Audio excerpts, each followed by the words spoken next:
Next up, it looks like we've got Dante versus Clive.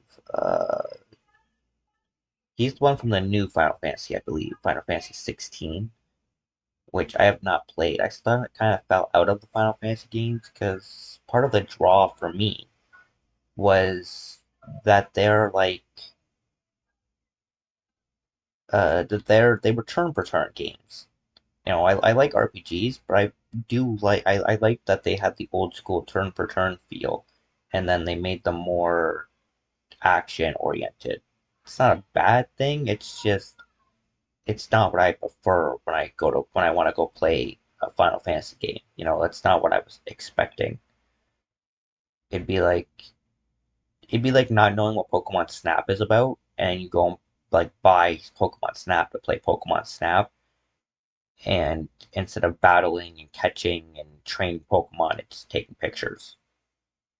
You know what I mean? Like the only difference there is that it's in the title, whereas like Final Fantasy, it's like it's just been Final Fantasy. It's always been turn based. Fantasy Tactics was just a different kind of turn based, and then all of a sudden Final Fantasy like 15 comes out, and it's like boom, we're not turn per turn anymore.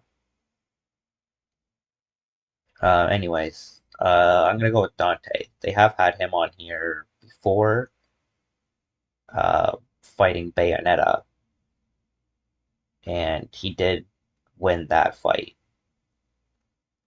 And then, we also had his brother show up. But yeah, I think Dante can probably pull off the win here. I don't know what Clive's abilities are. All I know is that he can either like summon or become or something like one of the one of the summons from the Final Fantasy games. I think that was like the mechanic or like the thing of 16 was that like they transform into them or something. Like I said, I've never played it. I've seen just like bits and pieces and stuff from trailers and stuff like that. So, but Dante fights giant monsters all the time. That's like his bread and butter.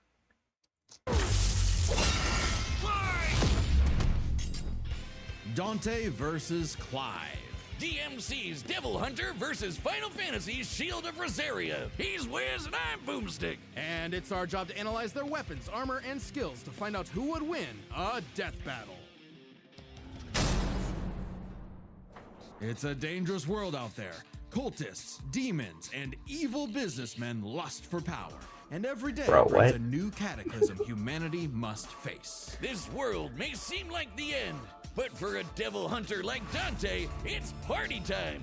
Who'd expect anything less from the son of the legendary demon Sparta? A dark knight who, thousands of years ago, woke up to justice and sealed away the demon lord, Mundus. But then Sparta mysteriously died, and his wife got iced by some demons, leaving Of course. Dante and his brother Virgil separated. Despite a long-gone family, Dante kept a chipper attitude and set up a business Maybe a dedicated bit to too one chipper. thing.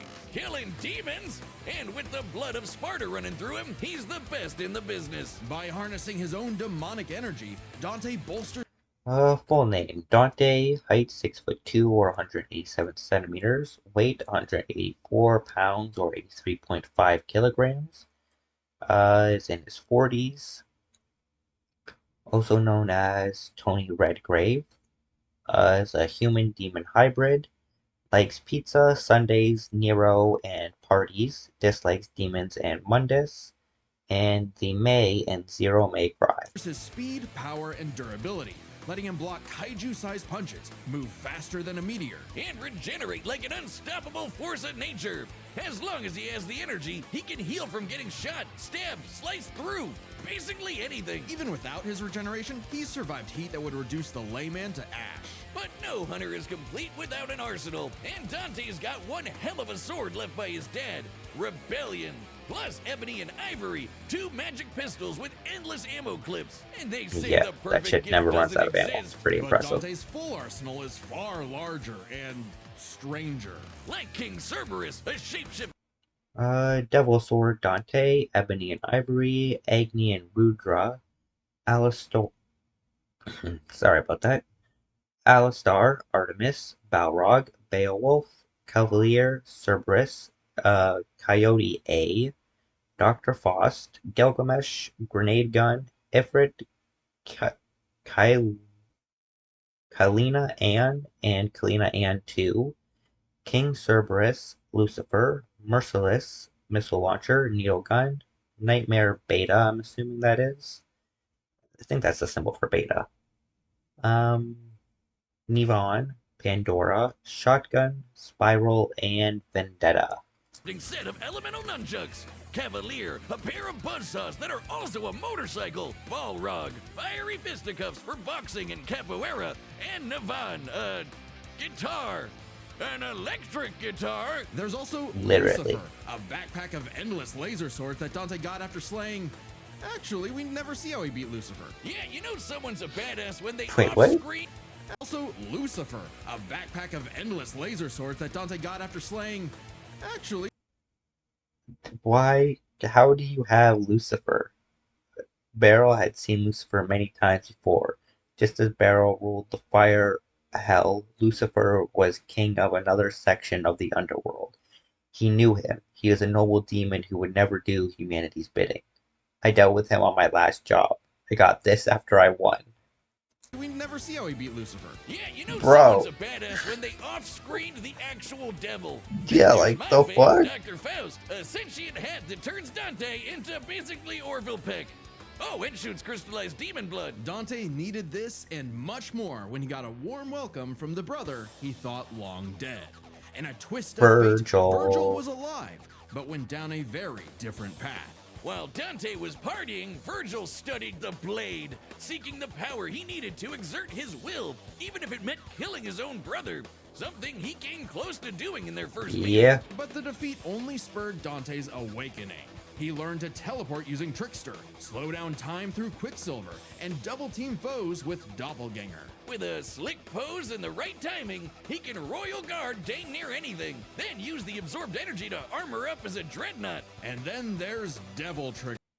Transformations. Devil Trigger, Majin Devil Trigger, which is, basically Demon Devil Trigger, because that's what Majin stands for. Sin Devil Trigger, Superhuman Speed and Strength, Air Hike, Doppelganger, Dreadnought Regeneration, Quicksilver, Royal Guard, and Teleportation. A super form Dante achieves through his supernatural power. Oh, yeah, I remember into that. his inner demon, He Dante used can that fly against and gains an Bayonetta. enormous boost in speed and power. Naturally, his rematch with Virgil went very differently, and Yeah. that was far from Dante's peak. When Mundus got up to his old tricks, Dante battled the Demon Lord in a vast sea of stars, a universe Mundus created on a whim. Even later, Dante one-shot a stronger alternate future Mundus.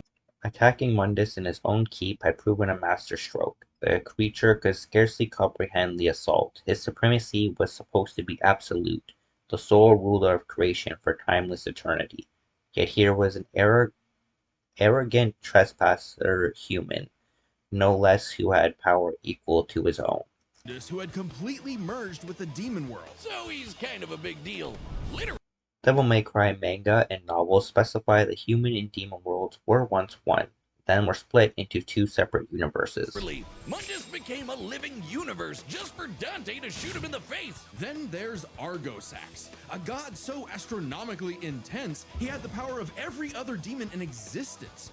Oh, sorry, I missed that tidbit there. God so astronomically intense, he had the power of Overlord of Chaos that one time held in his hands most of the demon world and subdued many demons but defeated by Sparta, was waiting for the time of resurrection, possesses both forms and abilities of every demon.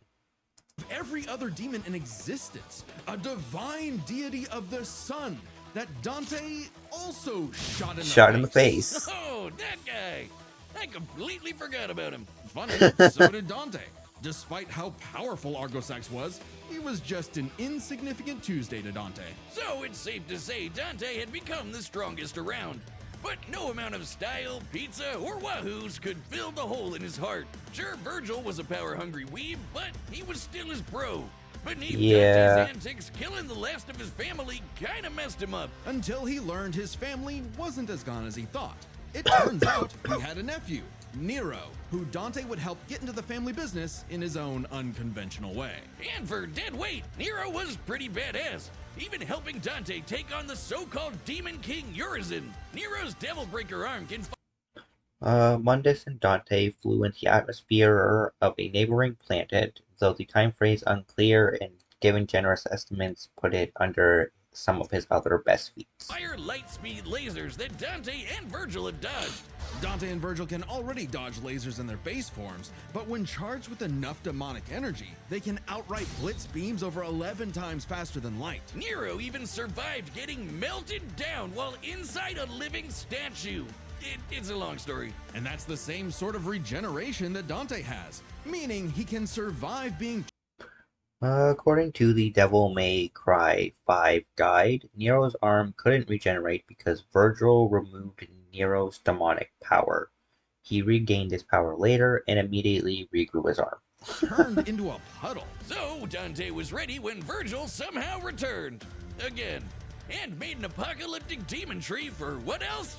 More power! With the entire world now on the line, Dante had to get serious and fully embrace his human and demon sides alike by stabbing himself. Holy shit, Dante has been impaled so much, he decided to make Yeah. it how he powers up. So he got Why his not? greatest weapon, Devil Sword Dante, and became Sin Devil Trigger. Just one look, and I felt so hard. Charlie's having a friend over. Oh. This is Dante's demon energy at its peak. He can fire lasers with Luce, obliterate with the fires of judgment, and surpass even the legendary Sparta. But although Dante was totally Outsped Nero's Petal Ray, survived the Quiplith tree with Virgil, withstood bombardment from meteors, shook a miles-wide cavern when fighting Urizen, survived Virgil's space-cutting Judgment Cut, sliced thousands of raindrops in less than a second, defeated Void Mundus, Aerosax, Abigail, Nightmare, and Virgil. match for Virgil, neither of them would budge on their ideals. Both were destined to duel until one was dead forever. But thanks to Nero and two well-placed bitch slaps, they got some sense knocked into them. Dante realized that if he couldn't make Virgil abandon his ways, he might as well keep an eye on him.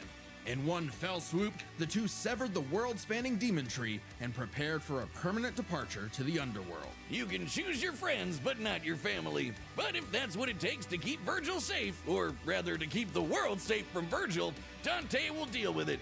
And all things considered, he's happy slugging it out with his bro. Maybe happier than he's ever been. Proof that as long as you have the human drive, even hell can become a paradise sweet enough that a devil may cry. Whiz, it's an emergency! This fight's gonna have a banger soundtrack, but my headphones broke! Well, good news. Pulling to your mute Havoc, black eye. and Side tell a man. Thought it was actually something important. Just a fucking ad. Sit down as we tell the tale of the kingdom of Rosaria and its prince, Clive Rossfield, a man destined to be a dominant, the host to a mighty guardian icon. anybody who's a Dom can draw on magic life juice called ether, becoming a big scary monster. And commanding Fun. the element they embody to create storms, slay armies, and split the sea. Dominants are forces of nature, and Clive would be the dominant of the Phoenix. Well, he was supposed to, but Big Bird's Full name, Clive Rossfield, whatever the fuck. Age 33, height 6 feet or 183 centimeters, weight 184 pounds or 83.5 kilograms.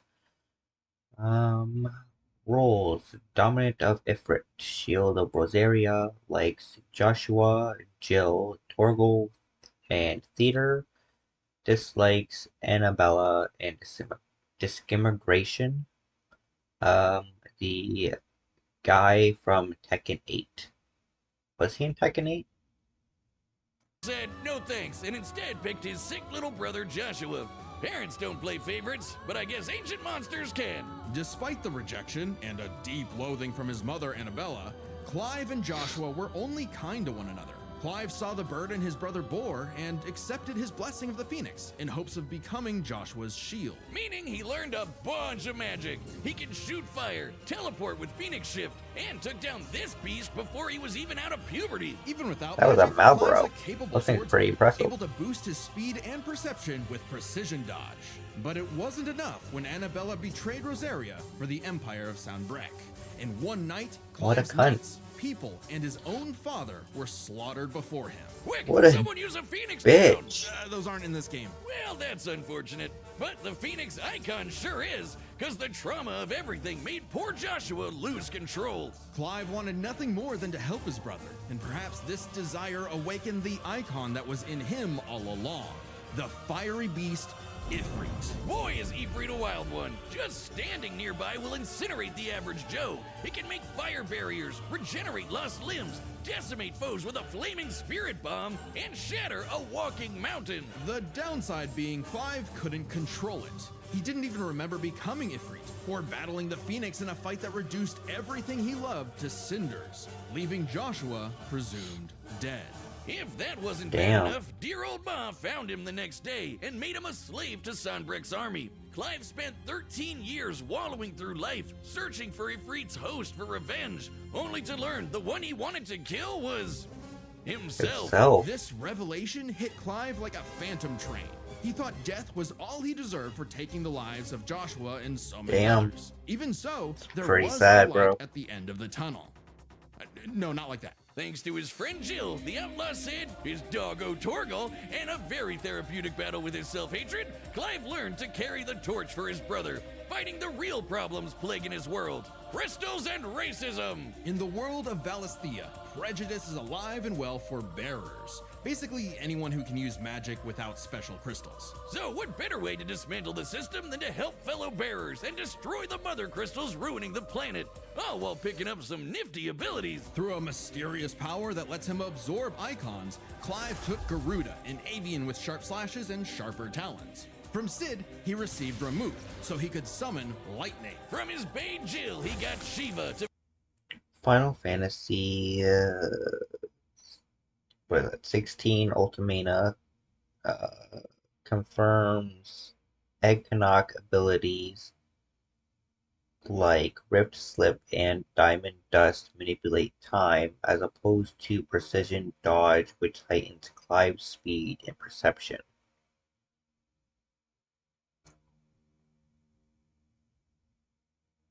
Yeah, while in action, you will be invincible and time will stop flowing for everyone except Clive until the end. freeze lava and even time itself. With Titan, he can block and absorb blows with earth-shattering fists. From this Dragon Prince, he got Bahamut and some deadly lasers. And through Odin, he can slow the flow of time and slice apart the fabric of space. Damn. Looks familiar. With these powers, Clive stepped up to Swords. Invictus, Gator Damarog, Omega Weapon, Original Sin. Limit Break, increased strength and speed and a healing factor. Ifrit, over 20 meters tall, enhanced regeneration and attacks and defense with fire. Ifrit Risen, flight, homing fire blast, and light speed. And other icons are Ifrit, Phoenix, Garuda, Ramu, Titan, Bahamut, Shiva, Odin, Leviathan, and Ultima. They didn't talk about Leviathan or Ultima. lead the bearers, and even reunited with Joshua, who was alive all along. Surprise! Clive spent 5 years freeing the land and became hot as hell while doing it. Well, no, not well, yeah, that way. But also through Ifrit. By using part of Ifrit's power, Clive can set himself aflame, activating Limit Break to boost his abilities. But Limit Break is far from Clive's limit. After absorbing the Phoenix essence from Joshua, he became Ifrit Risen. Now fully in control of the monster that had tormented him, he embraced his role as a shield for his brother and friends. Just in time to battle in space, block a planet-wiping blast, and overpower this dragon at the speed of light. That's no exaggeration. Ifrit Risen is literally stated to move at light speed. Not surprising when Clive has intercepted lasers over 3 times faster than that, and overpowered Omega, a god-slaying weapon that can destroy, and I quote, all of creation. But what made Clive strong enough to do all this? You know, besides the majestic man cleavage. Turns out Clive's birth was orchestrated. He was intended to become the vessel of Ultima, an ancient, all-powerful being that created humanity, but abandoned them after they developed free will. Meaning everything that happened was the fault of one person. God, the bastard! But Clive wouldn't be a puppet. If God was in the way of humanity's freedom, then God was gonna die. Easier said than done. No shit! Ultima was stronger than anyone Clive had faced, able to warp all of reality to create a universe. But Clive had a secret not even Ultima foresaw. Over his journey, he developed a special state of mind, Logos. AKA someone powered by human will and the bonds of consciousness with others. Okay, that sounds like anime friendship crap, but trust me, it made Clive a badass who could surpass his limits, getting stronger over the course of just one fight. So much so that, despite struggling against Ultima initially, by the end of the fight, Clive took out Ultimalius, a more powerful amalgamation of Ultima and his entire species, all while Clive was in his base form. Ultima literally became Ultima squared, but Clive still kicked his ass. Using his bonds with his brother, his friends, and his unbridled will, Clive killed God in a giant 999,999 damage punch! Okay, so it really was the power of friendship after all. Man, this guy's got a future in shonen. Well, fair enough. I don't really know what... Intercepted Bahamut's lake rays, vaporized a large tsunami, shattered Titan Lost, destroyed a meteor with Joshua, withstood hits from 2 billion-ton rock tentacles, overpowered the planet-wiping Zeta Flare, defeated Titan... Oh, Jesus, what's with my voice today? Defeated Titan, Bahamut, Odin, Omega, Leviathan, and Ultima. Keeps, like, cutting out of nowhere. Whether he lived or died, though, doesn't really matter. It was his journey and the world he created that made his life meaningful.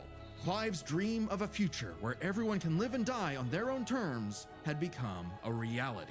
And his stories were written up in a book by a certain Joshua Rossfield, which he titled Final Fantasy.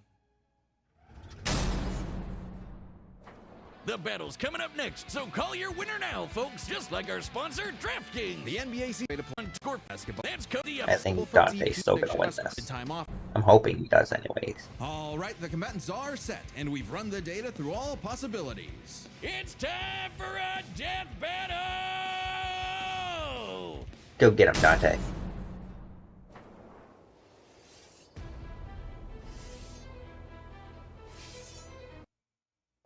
Really? When your cat's running the easy way with new At least it's happening at the beginning of the fucking fight. But seriously, what the fuck was that lady wearing, guys? That was weird.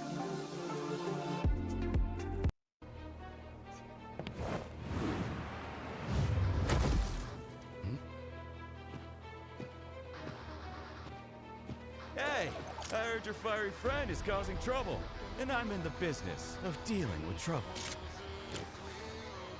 Leave now. I have a god to kill.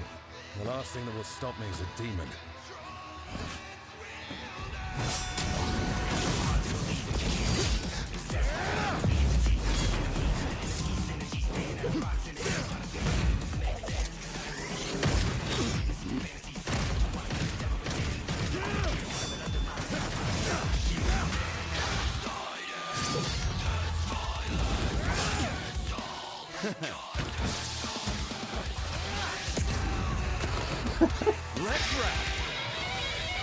Look at Dante, man.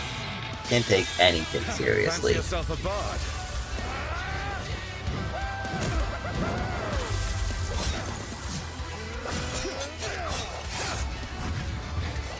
Damn.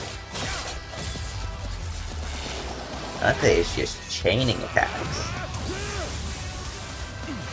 And now he's moonwalking.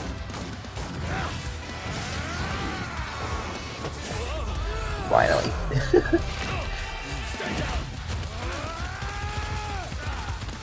Bro.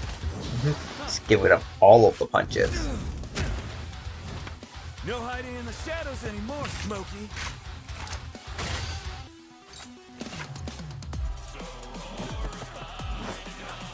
time to see the light! Oh.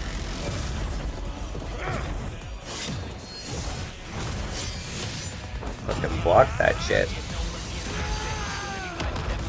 Oh. Yeah. Pretty much what I expected. What the hell is that? That is a motorcycle.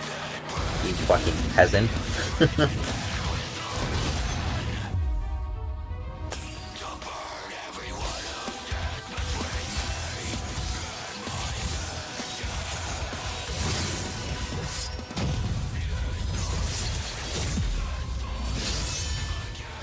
Virgil's got some competition. Probably. Uh-oh. Maybe he could beat Virgil, but I don't think he's beating you. Come on, Dante. Still holding out on me? Let's see what your monster can really do! So the devil cries for more. Let's give him everything we've got. Joshua!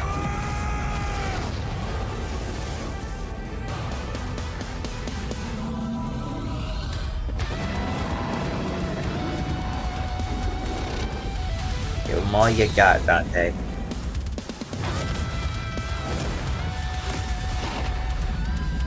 Damn, going into outer space. I won't underestimate you!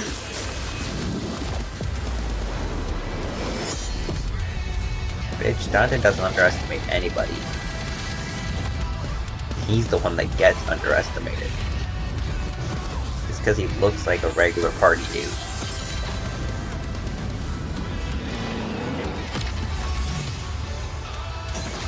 You get him?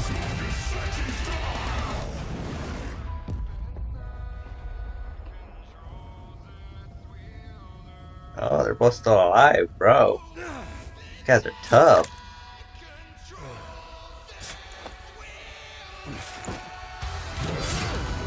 Hell, they're still going. Please. Just once. I need more. It's been a bash, Smokey. Clive, I need it! Oh, did he get him? He beat Dante. Damn. Not bad. Not bad at all. After a fight like this, a god will be nothing. Damn. KO! Okay, that was a whole nother level of close, but I think we got the point. This was not an easy call to make. Dante and Clive matched each other so closely, it was hard finding a definitive advantage either had. This is best explained through three categories, starting with stats. Both All right. Dante and Clive could easily beat up universe-busting threats. Yeah. Modus and Ultimalius could create universes at a whim, and Dante and Clive defeated them sans their own super forms. Dante and Clive could both 'cause they're consistently built intercept different. lasers at faster-than-light speeds. And Dante could always amp up with demon juice to briefly outspeed Clive anyway. But Clive could match that by boosting his own speed and reflexes through precision dodge. Both were so beyond the pale that neither could definitively overpower the other. Still, given their crazy powers, you'd think one of their abilities would break the deadlock. Not so much. Dante and Clive could generally match each other blow for blow, be it to teleport, slow down time, Dante's sealing abilities could help, but have specific location requirements requiring a connection between the human and demon world, making its usability unlikely. flash freeze the other, block and absorb hits, etc.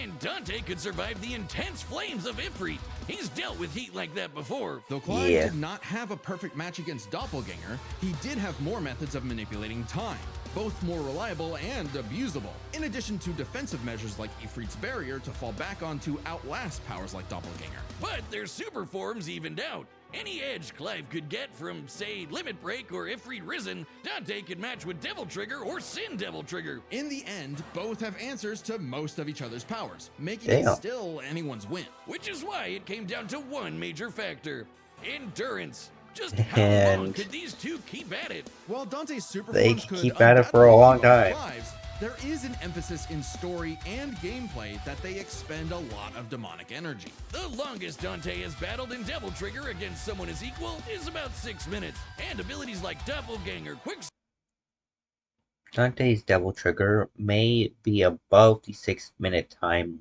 limit by Devil May Cry 5, but not Sin Devil Trigger, which only lasts a few minutes. Moves such as Judgment instantly revert Dante to his base form. Silver and Sin Devil Trigger burn through it even faster. Clive's time in Ifrit Risen isn't limitless either, but it can last longer, fighting for tens of minutes if necessary. But given how close this match is, it's vital. If Ifrit Risen catches Dante outside of Devil Trigger, it's over. I know what you're thinking. Dante's crazy tough. His healing factor's way better than Clive's. Clive can regen lost limbs, sure, but Dante can heal from getting reduced to a puddle. Couldn't he just tank Ifrit's attacks? Well, yes, but also no. This is where context is everything.